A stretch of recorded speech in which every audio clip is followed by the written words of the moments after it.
Welcome back to the Alex Jones Show. I'm David Knight in Austin. We're going to be talking to Gerald Celente. He's on the line with us right now.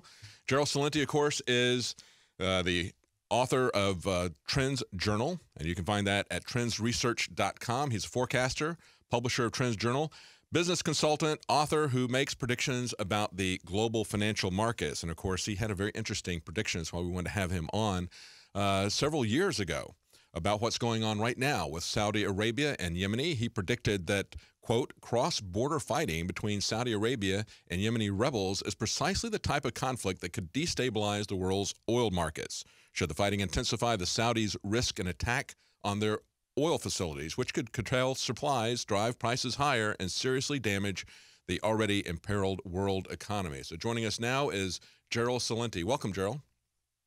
Thank you for having me. Interesting forecast, and it's interesting what's happened this last week with Saudi Arabia going after the Yemeni rebels. Break that down for the audience, exactly what's happened there and what you think is going to be the consequences of that. Yes, that quote that you read was from our TrendsJournal back in 2009. And the Houthi insurgency in Yemen, this has been going on for decades. And what people don't understand is that this all began with the carve-up of the Ottoman Empire after World War I, and there's destabilization in that area ever since. So this isn't a new occurrence. But, David, what's going on is being sold to the public as Houthis with the Iranians and the Sunnis, or, they're the Saudis, and they're the good folks that the United States is helping on this deal. Here is the outrage and the overt imperialism that's happening in this country and colonization that we have no part of. The clown that plays ambassador to the United States from Saudi Arabia made the announcement last week. You know where from? No, not the capital of Saudi Arabia, from the capital of the United States, Washington. This guy gets on the news out of Washington, D.C. I mean, we're talking about, okay, boys and girls, if you believe that the princess kissed the frog and the frog was really the king, then you'll like the name the king of Saudi Arabia. But how about let's calling him a dictator? This country, this family has been ruling this joint. They make the announcement that the king and the royal family is going to restore the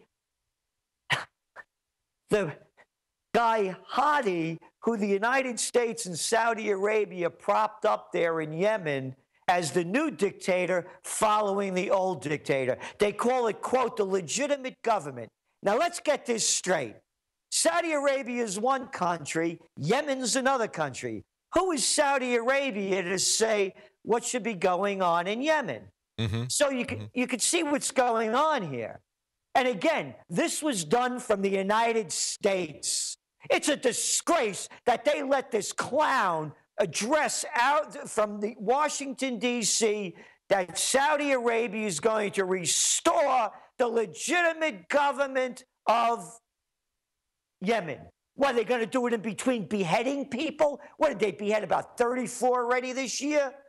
The dictatorship of Saudi Arabia is saying what should be going on in Yemen, and the United States is providing intelligence and reconnaissance information to help the king. Oh, yeah, they're absolutely joined at the hip, the U.S. intelligence agencies in Saudi Arabia.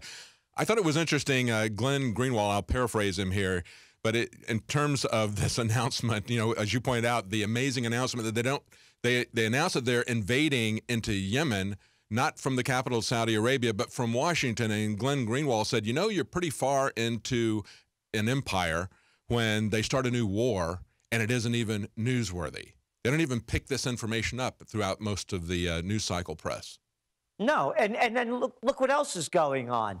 You have 10 other countries, the so-called Arab League, that overthrew Gaddafi, destabilizing Syria. This thing's been going on for how long? And now they're invading another country.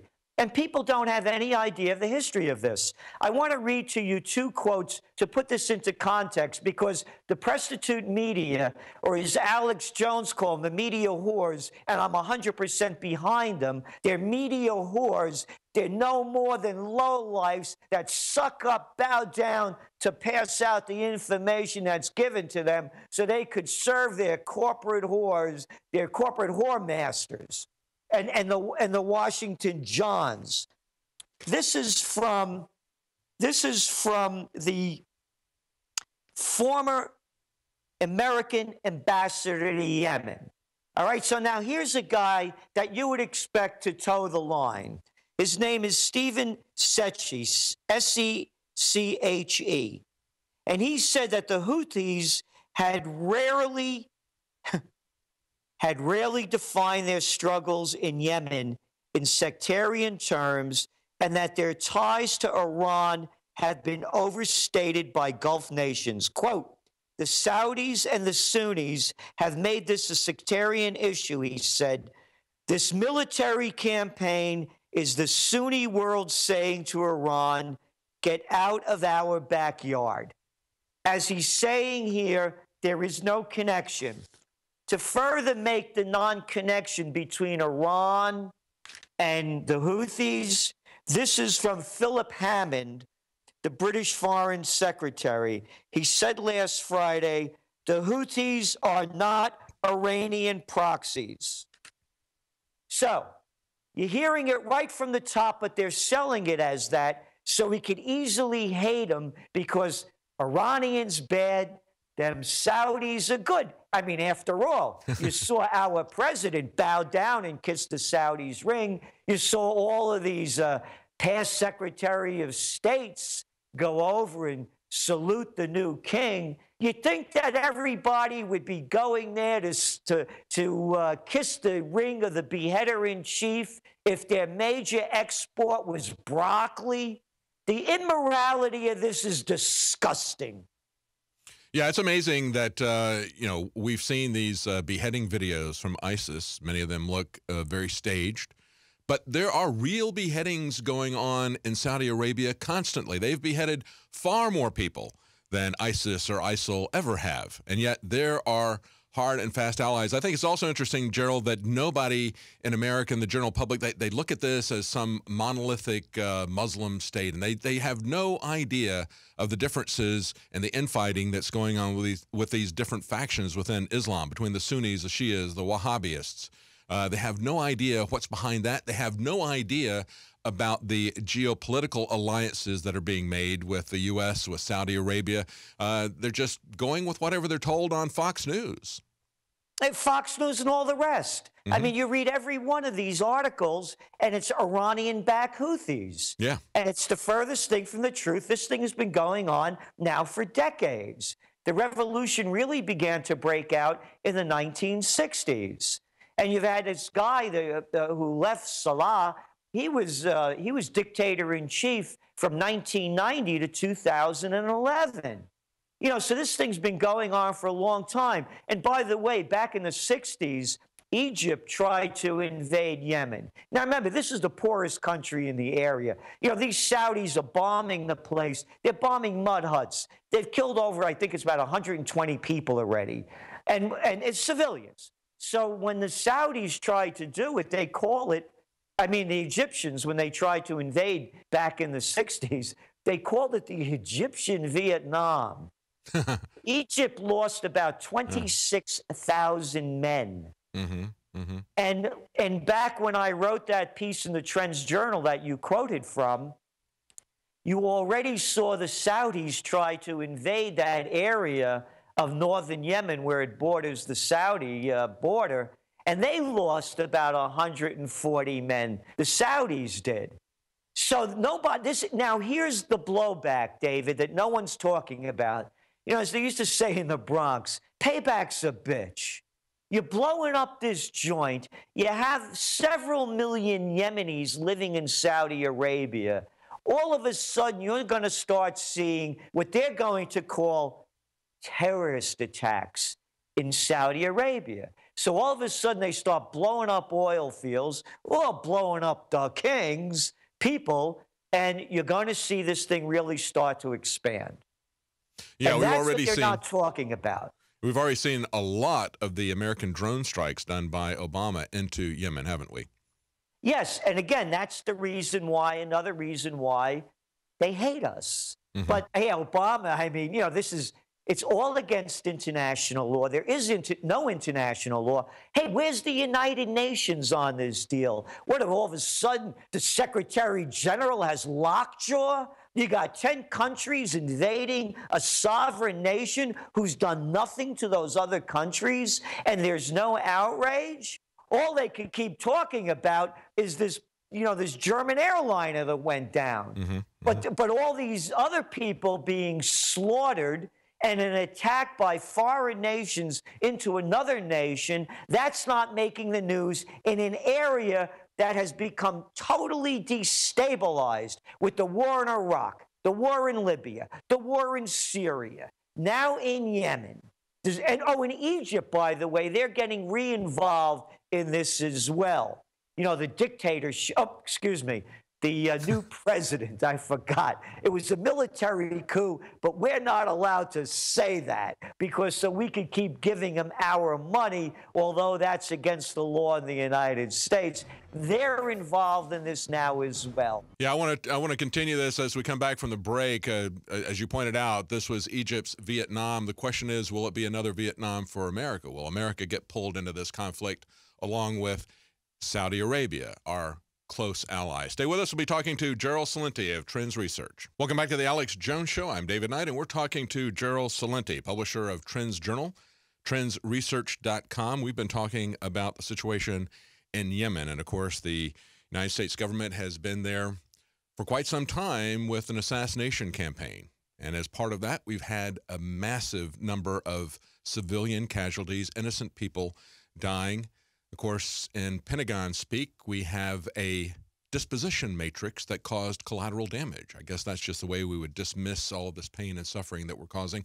All of the pushback, the blowback that is going to be coming our way from people that we have oppressed and attacked. And now we're doing this as part of Saudi Arabia. It's being sold as being against the Iranians. But Gerald predicted this 6 years ago in Trends Research, and we're going to get back to that in just a moment. Before we do, I want to let you know that we now have Super Male Vitality back in stock. It was sold out. We had it on special beginning of the year, so it's been sold out for several weeks, but it's now back in a new formulation. It's new, more powerful, more enhanced, and we're getting very good feedback. We've had a lot of reviews. We put both the good and the bad reviews up on the site. We've got over 90% positive. People are saying that a lot of people are saying they find it as replacement to coffee in the morning for energy. So that's Super Male Vitality. You can find that at InfoWarsLife.com. Gerald, you were pointing out just before in the last segment that Egypt has already gone into Yemen once, decided that they would be able to put that down. It was Egypt's Vietnam. I think it's very interesting, especially as we see this training that's going on with Jade Helm and others. Over and over again, we see that the big militaries, as part of this asymmetric warfare, they're losing these wars again and again and again. Even though they have the massive military equipment, the massive armies, people who are being oppressed will fight to the last. Not to say that there won't be a massive casualty. It won't be very unbalanced, but they will continue to fight because they're the ones who are being oppressed. They're the ones who are being invaded. They're the ones who are being called insurgents in their own country. I don't think this is going to go well, but Gerald, do you think we're going to get drawn into this conflict? Is it going to be another Vietnam for us in Yemen? I don't think with so-called boots on the ground. They like bombing, droning and bomb strikes. And it also should be, you made a good point, David, in that you said, despite all this money being spent, and correct me if I'm wrong in paraphrasing what you said, there is no victories to show for it. Yeah, exactly right. All right, now let's get this straight, okay? Everybody that's listening, Afghanistan, Libya, Syria, Iraq, all losing deadly ventures. I believe I read it on Prison Planet that you had a post up there that what, according to these physicians for social responsibility, some 2 million people have been killed in the last 10 years because the United States and its coalition of the willingly slaughtering innocent people under the guise of bringing freedom and democracy to these countries. Is that correct? That's right. You know, we inflict mega death on people, and what we wind up getting is mega debt to the military-industrial complex and the bankers that push us into this war, isn't it, Gerald? Well, you nailed it again. Mega debt. The United States cannot find $500 million worth of armaments and equipment that they left in Yemen. I'm not making this up. They just reported this about a month ago. $500 million. Hey, those roads got a lot of potholes on it. The trains can't run on time. We have money to send over to foreign nations and lose it. And one losing event after another. And again, $500 million. Oh, and by the way, Saudi Arabia and the King, they were the biggest importer last year of defensive military equipment, some $6.5 billion worth. Yeah, that's what it's about. It's about feeding the military-industrial complex, isn't it, Gerald? You know, there was a report that came out. It was CNS News pointed out that $1.2 trillion in taxes, a record number of taxes just through February, and yet that still didn't cover the bill. We still had a $386 billion deficit. So we're not making the world freer. We're making ourselves into debt slaves to the military-industrial complex and the bankers. Welcome back to the Alex Jones Show. I'm David Knight, and we're talking to Gerald Celente, publisher of TrendsJournal, TrendsResearch.com. And, of course, we're talking about, as I mentioned earlier, Glenn Greenwald sent out a tweet saying, you know, that you're pretty deep into empire when they can start a new war and nobody even thinks it's news anymore. Well, Gerald Celente thinks that it's news. I think it's news. Actually, Gerald Celente has been talking about this specific incident 6 years ago in TrendsJournal. He was talking about how this was going to happen, that Saudi Arabia was going to escalate things by going into Yemen, and now it has happened. And we're talking about the implications of that. But, Gerald, you sent us a video about Obama talking about the success that they've had in Yemen. Set that up for us, and we'll play that video. Oh, we've lost Gerald. Gerald, can you hear me? Yeah, I can hear you. Okay, good. I was just going to say, you sent us a video about Obama talking about what they've been able to do in Yemen as an accomplishment. Set that up for us, and we'll play that video. Yes, this is from September 10th, as Obama's announcing that we're not going back into Iraq. No. We're only going to save them Yazidis on the mountain, folks. No, we're not going to go back there and run airstrikes all the time and bomb Syria. We're just going to save them Yazidis on the mountain, and it's an anti-terrorist move. And by the way, he talks about his other great successes. So let's listen to that. We've targeted al-Qaeda's affiliate in Yemen and recently eliminated the top commander of its affiliate in Somalia. This counterterrorism campaign will be waged through a steady, relentless effort to take out ISIL wherever they exist using our air power and our support for partners' forces on the ground.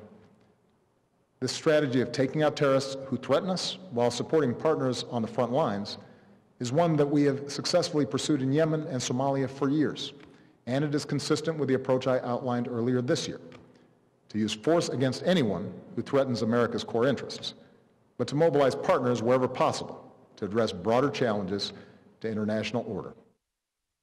Oh, there we go. So, yeah, we're al-Qaeda's partners in Syria. Many people said we were operating as al-Qaeda's air force in Syria, but, of course, we're now against al-Qaeda in Yemen is what he's telling us, right? Well, what he's talking about are the victories that he's had in Yemen. Yeah, great victory. Yeah. Great victory. They pulled out all the troops. They closed down the embassy and lost $500 million worth of arms there. And here he is with all that arrogance, bragging about the success we've had with our partners in Yemen. our partner, another General Hadi, another dictator, another military madman, our partners. And Yeah. by the way, they keep getting away with it, and Yeah. they keep doing it. Yeah, I guess they're going to find now that when their partners go into Yemen, their Saudi partners, they're going to be finding that they're going to be fighting people with the weapons that we left behind when we bugged out. Exactly. Yeah. And again, we were cutting when we were taking a break before. I was mentioning what's going on with China and the AAIB, the Asian Infrastructure Investment Bank, and that if you look at America's policy in Asia, what is it? Pivot to Asia, more military reach. And what's China's and the Asians' policy? More business. When are we going to get out of this military mentality of more war? And that's all we keep selling as our economy keeps going. Now, you saw the numbers last week that came out on durable goods. You saw the GDP numbers for 2014. Oh, whoopee-doo. It came in at, 2.2% after trillions of dollars pumped into the market through quantitative easing and record low interest rates. And what are we doing? Getting involved in more wars? And who can get away with this? If the president is there September 10th bragging about our success in Yemen with our partner, and poof, the place is up in smoke. Yeah, no sooner than he finished the speech, essentially. I guess it's kind of like his transparency that he was going to have, Gerald, where we were going to know everything that his administration was doing, and they're the ones coming after the freedom of the press more than all the other administrations combined. Yeah, it's going to be interesting to see how this breaks down. And one of the things that you said when we were talking about this 6 years ago, very likely that there's going to be terrorism in Saudi Arabia. You point out there's a large Yemeni population already in place in Saudi Arabia. This could blow back in terms of the Yemenis going on the offensive, and that could have massive repercussions for oil and for the economy worldwide, because the economy is essentially based on oil. As the price of oil goes up, economic activity plummets, doesn't it? Yes, and that's what you're going to start to see. They're not going to sit back and take this. Who would? And if somebody else was attacking us, we go back and attack them. I mean, can't people get this in their head? And all this Arab Little League has done is cause destabilization throughout the area. I'll never forget, David, I was on China Today, and along with the Washington bureau chief of Al Jazeera. Now, Al Jazeera is owned by the Qatar government, and they're the Sunnis, right? So this guy is making the case for why the United States has to overthrow Gaddafi. And this is going on for an hour. And finally, I said to him, listen, I said, I'm tired of hearing this. I said, here you are, someone from Qatar, saying that the Americans have to get involved in this Libyan war. I said, why don't you pack up your gear and take your wife and your kids and yourself and go lead the charge? Well, there's this guy talking with this perfect English accent. I guess the bureau chief was trained in the UK. And then this cat lost it at the end. He starts yelling and screaming, look what our Nobel Peace Prize winner, piece of garbage, has done with Libya, along with Samantha Powers, Susan Rice, and Hillary Clinton, in overthrowing the Gaddafi government. And look what happened last week at what happened in Tunisia with these Islamic fundamentalists who the United States and the Arab Little League supported in overthrowing Gaddafi, as they blew up this museum, or not blew up the museum, they blew up people in this museum in Tunisia. Where did they come from? They came from Libya. Where are they going into Syria, into Iraq? It's all from the destabilization being caused by the Arab League and the United States support of these mass murderers going into foreign countries and trying to overthrow the governments. Yeah, of course, the net result of our policies in Libya is basically to turn it into an arms market for terrorism, a way that we can supply covertly our terrorist allies in Syria and other places. Maybe that was the design from the beginning. What do you think, Gerald? But I want to talk about the budget. You know, we have this massive defense budget. We just had Rand Paul make a very controversial proposal. He proposed adding $190 billion to the defense budget. And here's one of the perhaps only voices that could stand up to say enough is enough on the defense bill, but he doesn't do it. And he actually is even more responsible, though, than the rest of the guys who are going to be throwing their hat in the ring for president. You got Marco Rubio and Ted Cruz signing on to that, but not offsetting it with any cost. At least you could say Rand Paul is trying to offset the $190 billion increase, trying to offset it with $106 billion cuts in foreign aid and other things like that. But I guess the question is, will it never end? Do we have anybody that is going to push back and say, how big is enough? And once we get to the size that the defense budget is, as we were just talking about earlier in the show, I think it's a real threat to the safety of Americans. And of course, it's a threat to our prosperity. We cannot afford to have this kind of defense spending. Of course we can't. It's destroying the country. Again, you know, Eisenhower warned us about it. And I'm sick of these guys throwing out, well, I'm going to protect the homeland. Pack up your stuff and go lead the charge. Send your kids. Hey, is Obama's girls, when they get out of college or before they get into college, are they going to join the service? How many of these senators' sons and daughters are fighting? Everybody that wants war, go to the foreign country where you're leading, where you're bringing war to, and lead the charge. I've had it with these little boy chicken hawks with big mouths and cojones the size of mothballs telling us where we have to go fight. I'm sick of it. And they are all traitors to the founding fathers of this nation, from Washington to Jefferson, to Madison to Franklin, to Adams. No foreign entanglements. And what do they have to show for it? Nothing but loss. If anybody could add up some successes, I'd be happy to look at them. In the meantime, our nation's going down the crapper. Look at the numbers. What do you see?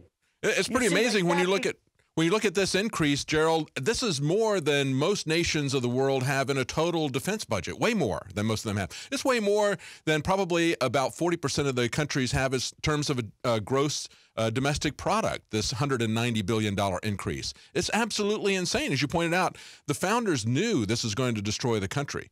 James Madison said, if tyranny and oppression ever comes to this land, it'll be in the guise of fighting a foreign enemy. That's the way it's coming. And it's bankrupting this country. It's in front of us. I'm disgusted with all these guys. How could it change? Look, David, if you had a new member, a new guy that was running the Bloods or the Crips, is it going to change how the Bloods and the Crips operate? And I don't say that sarcastically. The Republicans and the Democrats are murderers and thieves. How many more people do they have to murder around the world in the name of freedom and democracy? And how much more of our money do they have to steal in the name of bailouts, too big to fails, loan guarantees, and special tax breaks to our buddies? We're not going to get it from the Bloods and the Crips, or as people like to be more proper, calling them the Republicans and the Democrats. They're a disgusting group of losers and thieves. Well, as you pointed out, Gerald, with the Asian bank, you said China is getting involved in business, and all we're doing is you're shipping arms around. Our business now as a country is arms shipment. We are the arms merchant of the world, and we're fleecing the American public. We're destroying our wealth, as well as we're going to be destroying our own individual freedom, just as we see with this Operation Jade Helm. They are training, I believe, not just with this drill, but of course, I think these wars that we're seeing in the Middle East, I think those are training for what they're going to do here at home eventually. I agree. You're going to see it's going to collapse. Everybody knows it's being held up by record low interest rates. They haven't raised interest rates since 2006. We've had 0% interest rates for 6 years. Now they're doing it over in Europe as well. Do you know why the markets are up today? China's announcing maybe they're going to start pushing more dough into the system because their real estate bubbles collapsed. At some point, this Ponzi scheme is going to fall apart. And as I always say, when people lose everything and have nothing left to lose, they lose it. And people have lost most everything. They've lost their opportunity in this country. And it's going to get a lot worse. So what are they going to do? They're going to clamp down on us. We, the people, it's fascism. It's the merger of state and corporate powers. Mm-hmm. And I'm not making that up. When you see what happens with too big to fail, it's the merger of state and corporate powers. When you see bailouts and bailing out their friends in the business, it's the merger of state and corporate powers. It's in front of our eyes. And what we see going on in Europe, we see just about a month and a half ago, we had Greenspan come out and said, yeah, Greece is going to leave the EU. The only way we can keep the EU from coming apart is if we make it not just a trade agreement, but if we make it a sovereign United States of Europe. And that's what we had the largest bond seller, PIMCO, said that just at the end of last week, saying that we need a United States of Europe is the only way that the EU is going to survive. So these trade agreements, these austerity programs they're putting on people, this is all targeted towards pushing them to a political union, not just an economic trade zone. Oh, you got it. And, you know, I mean, nobody in this country, barely, other than your show, mine, you know, the people that are concerned about this, talk about the Trans-Pacific Partnership and the Transatlantic Agreement as well. This has nothing to do, very little to do with trade. All it has to do with multinationals having the rights over sovereign nations. Mm-hmm. I mean, those are facts. And we, the people in this land of freedom and democracy, are not allowed to read it. No, we can't see it because the multinationals are putting the deal together, so we can't read it. How's that for transparency, huh? Yeah, exactly. And, of course, now they're taking the mask off. They're showing us and talking about it. We've had Petraeus say, you know, what comes after America? North America. And he talks about the North American Union. He says we're 20 years into it. They're taking the mask off. They're showing people that the North American Union was all about a political consolidation all along. And now they're taking the mask off and they're showing people that the European Union was all about a political consolidation all along as well. And the way that they are going to push these political consolidations in is with economic hardship, as we see starting to develop throughout the European Union. Exactly. And Bob Petraeus, what a disgusting human being he is. And look what happened with him. He gets caught, giving classified information to his girlfriend. And he gets a slap on the wrist. Yeah, exactly. And this is a guy who's the head of the CIA. Mm-hmm. Anybody else does it, like Bradley Manning or anybody else, you know, they're in jail and doing hard time. But hey, when you're at the top, again, going back to fascism, that's what happens in a fascist nation. And I think, Gerald, it's important to point out that he wasn't, you know, Bradley Manning and these other people, they were exposing information that was showing criminal wrongdoing. Edward Snowden was showing criminal wrongdoing of our government, and yet they come after the whistleblower. They don't do anything about the people who were exposed committing criminal acts. And yet Petraeus was not a whistleblowing action when he released that information, so he gets a pass. It's only the people who are exposing criminal actions in this corrupt government that they come after. Yeah. And again, when you're talking about the North American Alliance and NAFTA, of course, begun under Bill Clinton, it's a multinational takeover. And it's just going to keep going more and more in that direction. Welcome back to the Alex Jones Show. I'm David Knight, and we've been talking to Gerald Celente, publisher of TrendsJournal. We've been talking about the problems inherent in our involvement in Yemen and, of course, our tied-to-the-hip involvement with the Saudis who have now invaded Yemen. We're going to talk to Gerald in this last segment about solutions. Before we do, I want to remind you that we've got DNA Force 30% off for just another couple of days. It ends at the end of March at InfoWarsLife.com. You can get it for the first time under $100.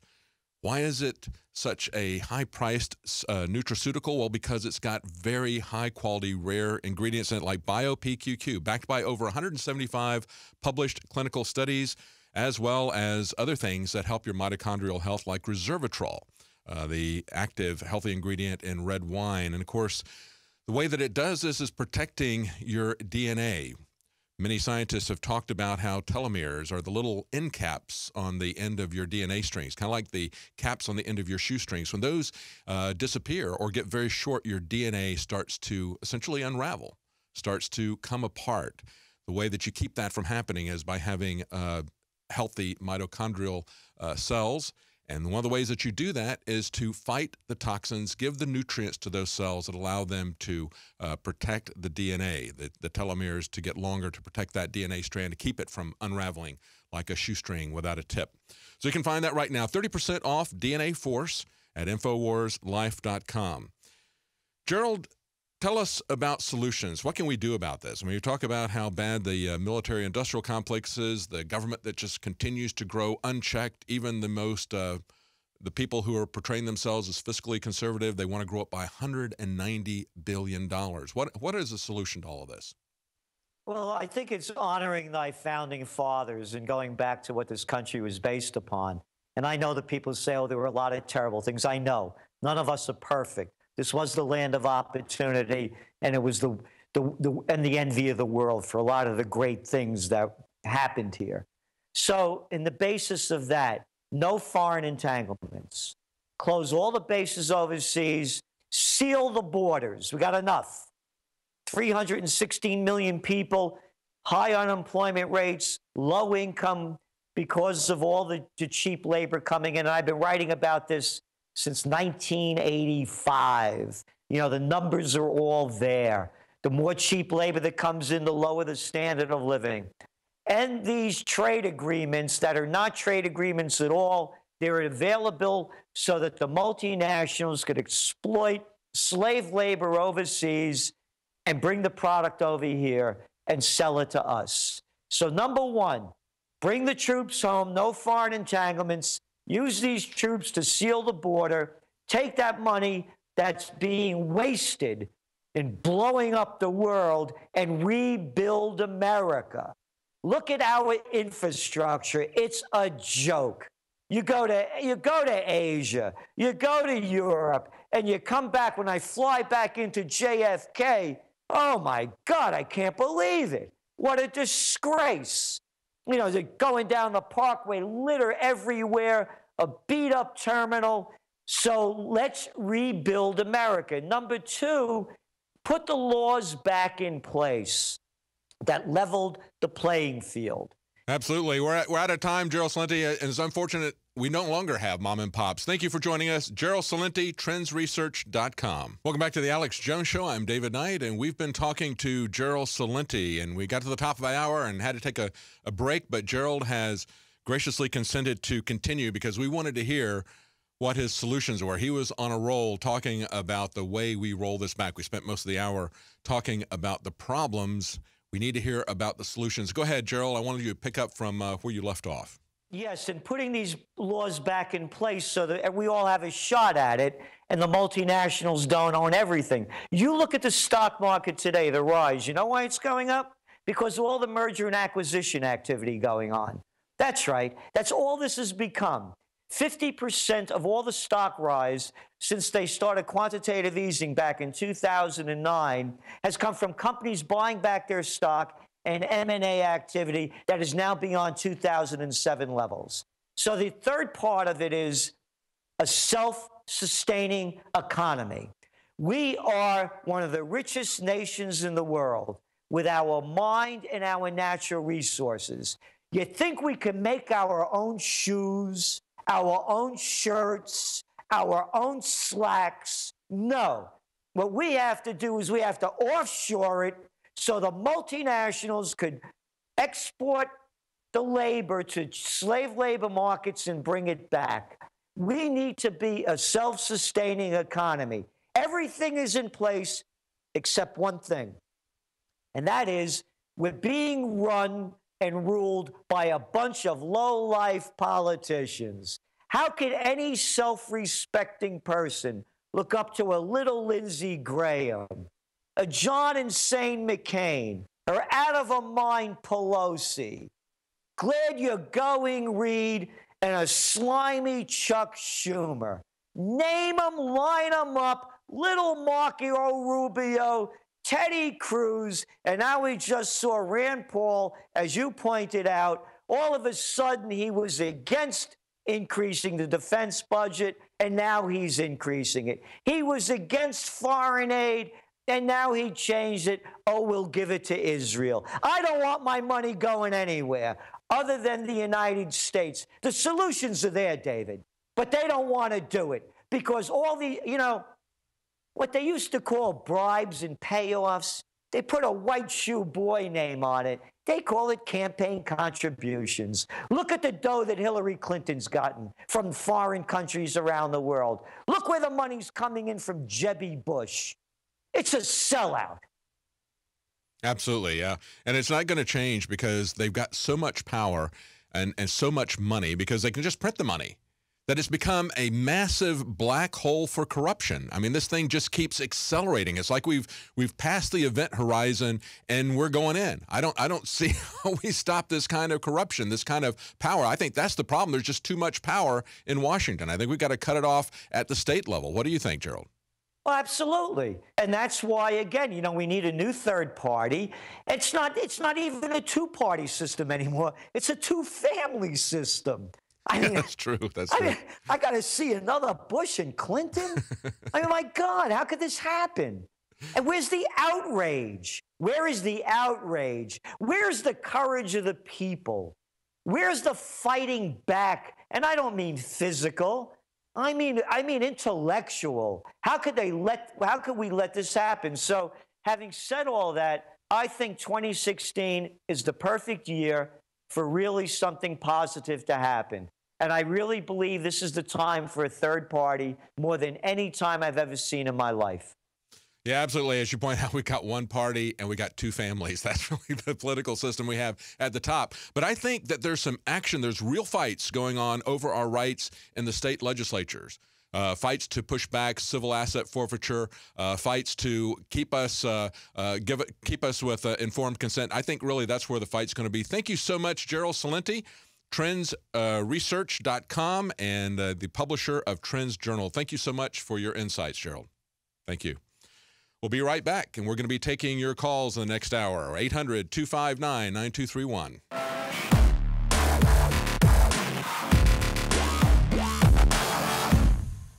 The knowledge of the ancients, tried and true, trusted herbs and extracts fused with the latest nutraceutical science. Introducing the all-new Ancient Defense Herbal Immunity Blend, crafted with over 14 key ancient herbs and extracts to supercharge and prepare your body for what experts admit is the most dangerous season of the year. We have rejected hundreds of other formulations in our quest to bring you what is simply the most powerful and comprehensive proprietary formula that we have ever created in the realm of herbal immunity. For the last 2 years, our team has been working with top doctors, nutritionists, and chemists to develop the ultimate nutraceutical formulation. Experience the benefits of combining over 14 ancient herbs and extracts with exciting new advances in nutraceutical science. For a limited time, get 25% off on this introductory offer. Visit ancientdefense.com or call 888-253-3139. ancientdefense.com.